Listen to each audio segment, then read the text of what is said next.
आता एक महत्त्वाची बातमी. सोमनाथ सूर्यवंशी हत्या प्रकरणामध्ये ही मोठी बातमी आहे. पोलिसांकडून सूर्यवंशी कुटुंबाला 50 लाखांची लाच देण्याचा प्रयत्न केल्याचा आरोप केला गेलाय. सोमनाथ सूर्यवंशींच्या भावाने हा खळबळजनक आरोप केलाय.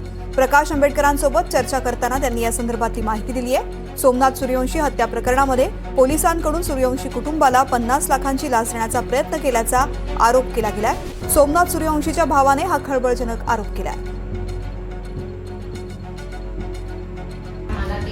मला बोलते म्हणजे आपले वंचितचे सरपंच माझ्या गावचे योगेश जोगी म्हणून युवराज जोगी ते आयडी साहेबांशी बोलत होते. तुम्ही हे असं घटना झाली आणि तुम्ही त्या लोकांना ते प्रश्न विचारत होते. त्यांचं चालू होतं.